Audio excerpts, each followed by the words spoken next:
സ്നേഹമുള്ളത്? ആരോടാ നമുക്ക് സ്നേഹമുള്ളത്? പ്രിയപ്പെട്ട സഹോദരങ്ങളെ, ആരോട് സ്നേഹമുണ്ട്? പലരും മറുപടി പറയും, എനിക്ക് മമ്മൂട്ടിയോട് സ്നേഹമുണ്ട്. ഇത് പറയുന്ന ഒരുപാട് ആളുകൾ ഈ സദസ്സിലുണ്ട്. എന്താ സ്നേഹത്തിന്റെ ലക്ഷണം? സ്നേഹത്തിന്റെ ലക്ഷണം അവൻ എപ്പോഴും നമ്മുടെ കൂടെ ഉണ്ടാകുമെന്നതാണ്. സ്നേഹിക്കപ്പെടുന്നവൻ നമ്മുടെ കൂടെ ഉണ്ടാകും. മമ്മൂട്ടിയുടെ മുടിയാ തലയില്, മമ്മൂട്ടിയുടെ ഫാൻറ്റാ കാലില്, മമ്മൂട്ടിയുടെ ഷർട്ടാ നമ്മുടെ ശരീരത്തിൽ, മമ്മൂട്ടിയുടെ ഷഡ്ഡിയാ നമ്മുടെ അടിയിൽ. ഇതല്ലേ നമ്മുടെ സ്വഭാവം. അവന് എന്തൊക്കെ പകർത്തിയോ അത് മുഴുവനും പകർത്താൻ, അല്ലെങ്കിൽ മോഹൻലാൽ എന്തൊക്കെ പകർത്തിയോ അത് മുഴുവനും പകർത്താൻ. അവൻ ഒരു പക്ഷേ ഈ തല മുറിച്ച സമയത്ത്, ആ തലയിലെ മുടി മുറിച്ച സമയത്ത് അതിന്റെ പകുതി ഭാഗം മുറിച്ചിട്ട് പകുതി കളഞ്ഞാൽ അങ്ങനെ നമ്മുടെ കുട്ടികൾ വളർത്തുകയാണ്. അത് മുഴുവനും അപ്പാട് നീട്ടിയിട്ടാൽ ആ കോലത്തിൽ വരികയാണ്.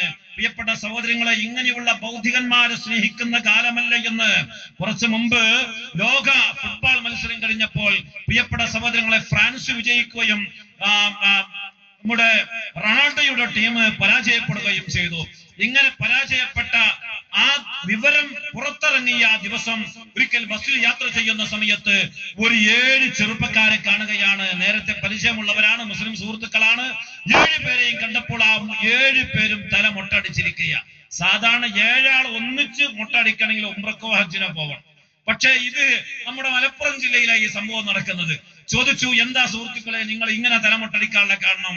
അവര് പറഞ്ഞു, ഞങ്ങളുടെ നേതാവായ റൊണാൾഡോ അവൻ ഇന്നലെ രാത്രി പരാജയപ്പെട്ടത് അറിഞ്ഞതിന്റെ ദുഃഖത്തിൽ പങ്കുചേരാനാണ് അവന്റെ മൊട്ട പോലെ ഞങ്ങളും തലയിൽ മൊട്ടടിച്ചിരിക്കുന്നത് എന്ന് അവര് ധൈര്യമായി പറയുകയാണ്. ഈ നിലക്ക് ബൗദ്ധികന്മാരെ പിന്നാലെ പോകുന്ന നമ്മുടെ സ്നേഹത്തിന്റെ അവസ്ഥ എവിടെയുണ്ട് എന്ന് നമ്മൾ ശ്രദ്ധിക്കേണ്ടതാണ്.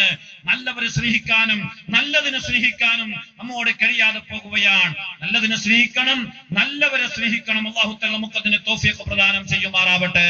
പ്രിയപ്പെട്ട സഹോദരങ്ങളെ, അവരിൽ വളരെ പ്രധാനികളാണ് മഹാന്മാരായ പ്രവാചകന്മാർ. മഹാന്മാരായ പ്രവാചകന്മാരോട് വല്ലാത്തൊരു സ്നേഹം നമ്മുടെ മനസ്സിന്റെ ഉള്ളിൽ ഉണ്ടാവണം.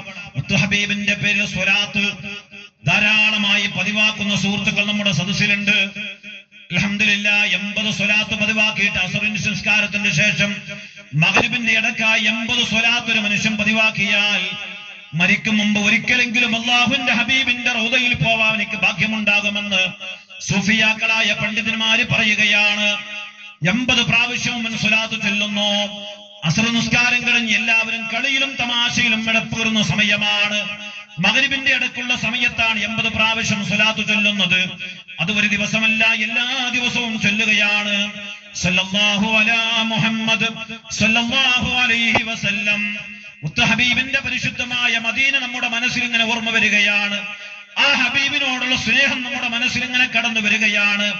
ഇങ്ങനെ സ്വലാത്ത് ഇങ്ങനെ അധികരിപ്പിക്കുമ്പോൾ പ്രിയപ്പെട്ട സഹോദരങ്ങള്, ആ ഹബീബിനോടുള്ള സ്നേഹം കൂടിക്കൂടി നമ്മുടെയിലേക്ക് ഇങ്ങനെ കടന്നു വരുമ്പോൾ മഹാന്മാരായ പണ്ഡിതന്മാര് പറയുന്നു, ഇങ്ങനെ സ്വലാത്ത് പതിവാക്കുന്ന മനുഷ്യൻ അല്ലാഹു തആല വലിയ പ്രതിഫലം നൽകുകയാണ്. അല്ലാഹു തആല നൽകുന്ന പ്രതിഫലം എന്താണെന്നറിയുമോ? മരിക്കുന്നതിന് മുമ്പായി ഒരിക്കലെങ്കിലും ബഹുമാനപ്പെട്ട നബി സല്ലല്ലാഹു അലൈഹി വസല്ലമ തങ്ങളെ കിനാവ് കാണാൻ നമുക്ക് അല്ലാഹു തആല ഭാഗ്യം നൽകുകയാണ്.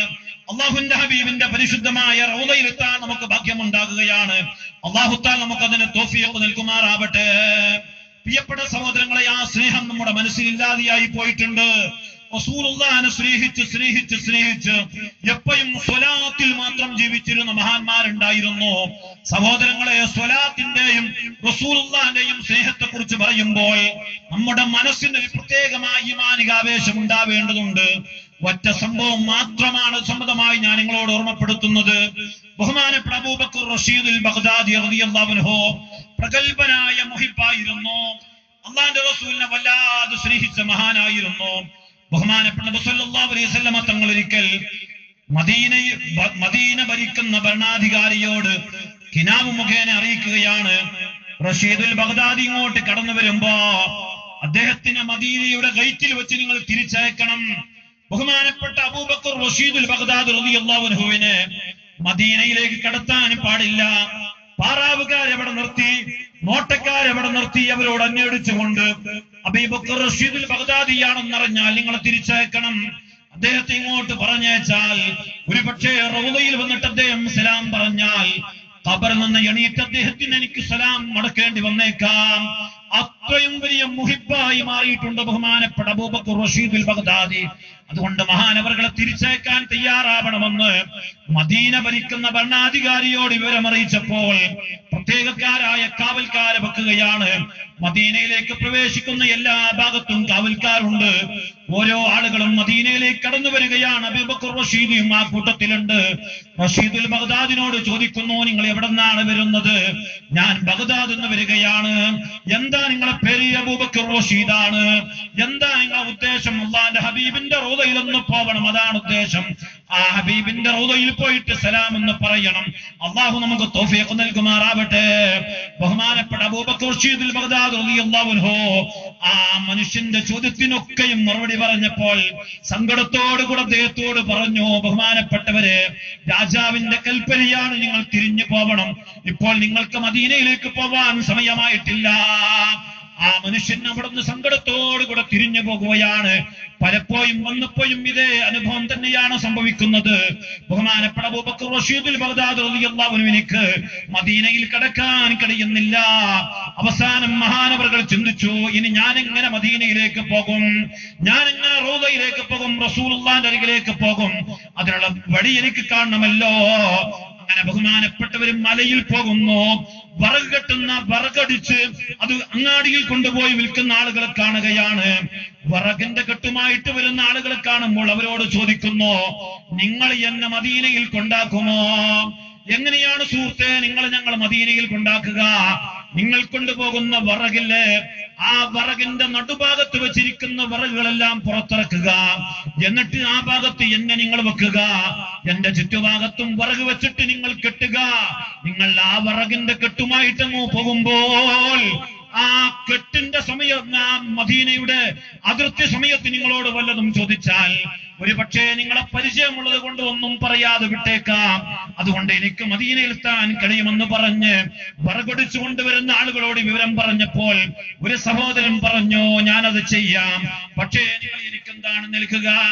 എന്താ നിങ്ങൾ എനിക്ക് പ്രതിഫലം നൽകുക എന്ന് ചോദിച്ചപ്പോൾ അവിടെ നിന്ന് പറയുന്നു, നിങ്ങൾക്ക് നൽകുന്ന പ്രതിഫലം എന്റെ സമ്പത്ത് മുഴുവനുമാണ്. മദീനയിലേക്ക് ഒരുക്കം പോകുന്നതിന് പകരമായി മഹാനായ അബൂബക്കർ റഷീദുൽ ബഗ്ദാദി നൽകുന്ന പ്രതിഫലം അദ്ദേഹത്തിന്റെ അദ്ദേഹത്തിന്റെ സമ്പത്ത് മുഴുവനുമാണ്. അദ്ദേഹം 1-2 കാശുകളല്ല, 1000-ഓ 10,000-ഓ അല്ല, എന്തൊക്കെയാണോ അദ്ദേഹത്തിന്റെ സമ്പത്തുള്ളതെങ്കിൽ അത് മുഴുവനും നൽകാം എന്ന് പറഞ്ഞു. സന്തോഷത്തോടു കൂടെ ആ കാര്യം ഏൽക്കുകയാണ്. വിറകത്തായി വെച്ചു. അതിന്റെ ഉൾഭാഗത്തുള്ള വിറകുകളെല്ലാം ഒഴിവാക്കി. എന്നിട്ട് ബഹുമാനപ്പെട്ട അബൂബക്കർ റഷീദുൽ ബഗ്ദാദി അതിന്റെ മുകളിൽ പോയി കിടക്കുന്നു. അദ്ദേഹത്തിന്റെ ചുറ്റുഭാഗത്തും വിറക് വെക്കുന്നു. അബൂബക്കർ റഷീദുൽ ബഗ്ദാദി റളിയല്ലാഹു അൻഹു പോലെ കെട്ടുകയാണ്. അങ്ങനെ കെട്ടി ബഹുമാനപ്പെട്ടവരെ തലയിലേക്ക് ഇങ്ങനെ കൊണ്ടുപോകുന്ന സമയത്ത് മദീനയുടെ ഗേറ്റിന്റെ ഭാഗത്തേക്ക് കടന്നു വരികയാണ്. ബഹുമാനപ്പെട്ട അബൂബക്കർ റഷീദുൽ ബഗ്ദാദി റളിയല്ലാഹു അൻഹു മദീനയുടെ വാസന ഇങ്ങനെ ലഭിക്കുന്ന സമയത്ത്, മദീനയുടെ വാസന ലഭിക്കുന്ന സമയത്ത്, റൗദയുടെ വാസന ലഭിക്കുമ്പോൾ മഹാനവറുകൾ സല്ലല്ലാഹു അലാ മുഹമ്മദ് സല്ലല്ലാഹു അലൈഹി വസല്ലം കാവൽക്കാര് മനസ്സിലാക്കിപ്പോയി, കൊണ്ടുവരുന്ന മനുഷ്യനാണ് സ്വലാത്ത് ചൊല്ലുന്നത്. അബൂബക്കർ റഷീദുൽ ബഗ്ദാദിന്റെ സ്വലാത്തിന്റെ ശബ്ദമല്ല. അങ്ങനെ തൽക്കാലം അവിടെ നിന്ന് രക്ഷപ്പെട്ടുവെങ്കിലും പ്രിയപ്പെട്ട സഹോദരങ്ങളെ, രക്ഷപ്പെട്ടു എന്നറിഞ്ഞപ്പോൾ സ്വലാത്തിന്റെ ശബ്ദം കൂടുകയാണ്. സല്ലല്ലാഹു അലാ മുഹമ്മദ് സല്ലല്ലാഹു അലൈഹി വസല്ലം സ്വലാത്തിന്റെ ശബ്ദം കൂടിയപ്പോ പാറാവുകാരൻ വിളിക്കുകയാണ്, ആരാണ് സ്വലാത്ത് ചൊല്ലുന്നത്? ഇത് നേരത്തെ ഇവിടെ വന്നൊരു മനുഷ്യന്റെ സ്വലാത്തിന്റെ ശബ്ദം പോലെയുണ്ടല്ലോ, അബൂബക്കർ റഷീദുൽ ബഗ്ദാദിന്റെ ശബ്ദമാണോ? നീ ഇങ്ങോട്ട് തിരിച്ചു വാ എന്ന് പറഞ്ഞ് അദ്ദേഹത്തെ തിരിച്ചു വിളിച്ചു. വിറക് കെട്ടുമായിട്ട് അദ്ദേഹം തിരിച്ചു വന്നപ്പോൾ അദ്ദേഹത്തോട് ചോദിച്ചു, ആരാ സ്വലാത്ത് ചൊല്ലിയത്? അവിടെ നിന്ന് പറഞ്ഞു, ഈ വിറക് കെട്ടിന്റെ ഉള്ളിൽ ഒരു സാധുവായ മനുഷ്യനുണ്ട്, അദ്ദേഹമാണ് സ്വലാത്ത് ചൊല്ലുന്നത്. സഹോദരങ്ങളെ, അബൂബക്കർ റഷീദുൽ ബഗ്ദാദി റളിയല്ലാഹു അൻഹുവിന്റെ സ്നേഹത്തിന്റെ ആഴമൊന്ന് ചിന്തിക്കാൻ നമ്മൾ തയ്യാറാവേണ്ടതാണ്. ഒരിക്കലെങ്കിലും മദീനയൊന്ന് കാണട്ടെ. അള്ളാന്റെ ഹബീബിന്റെ അരികെ പോയിട്ട് ഒരു സ്വലാത്ത് ഒന്ന് ചൊല്ലട്ടെ എന്നാഗ്രഹിച്ചപ്പോൾ മദീനയിലേക്ക് കടന്നു വന്നാൽ ഞാൻ ഖബറിൽ നിന്ന് എണീക്കേണ്ടി വരും. ഇരിക്കാൻ മാത്രമല്ല, കിടക്കാൻ മാത്രമല്ല സ്നേഹം, എണീറ്റ് നിൽക്കേണ്ട ഒരു സാഹചര്യം ഉണ്ടാകും. അതിനിപ്പോൾ സമയമായിട്ടില്ലല്ലോ. അതുകൊണ്ടാണ് ബഹുമാനപ്പെട്ടത് ഇപ്പോൾ തൽക്കാലം വേണ്ട എന്ന് പറയാനുള്ള കാരണം. ഈ നിലക്കുള്ള ഒരു സ്നേഹം നമുക്ക് ആലോചിക്കാൻ പോലും കഴിയുന്നുണ്ടോ?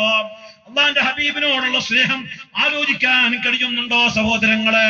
സ്വന്തം മാതാവിനേക്കാളും പിതാവിനേക്കാളും സ്വന്തം സമ്പത്തിനേക്കാളും കച്ചവടത്തെക്കാളും സ്വന്തം ദുനിയാവിൽ എന്തൊക്കെയുണ്ട് അതിനേക്കാളും മുഴുവനും നിങ്ങൾ റസൂലുള്ളാഹിനെ സ്നേഹിക്കണം. അങ്ങനെ നിങ്ങൾ സ്നേഹിക്കുന്നില്ല എങ്കിൽ അള്ളാഹുവിന്റെ ശിക്ഷ നിങ്ങൾക്ക് വരുമെന്ന് പരിശുദ്ധ ഖുർആനല്ലേ നമ്മെ പഠിപ്പിച്ചത്. ആ റസൂലുള്ളാഹിനോടുള്ള സ്നേഹം നമ്മുടെ മനസ്സിലുണ്ടാവട്ടെ. അള്ളാഹു നമുക്കതിന് തൗഫീഖ് നൽകുമാറാവട്ടെ. ഉറക്കെ നിങ്ങൾക്കൊരു 3 സ്വലാത്ത് ചൊല്ലോ. സല്ലല്ലാഹു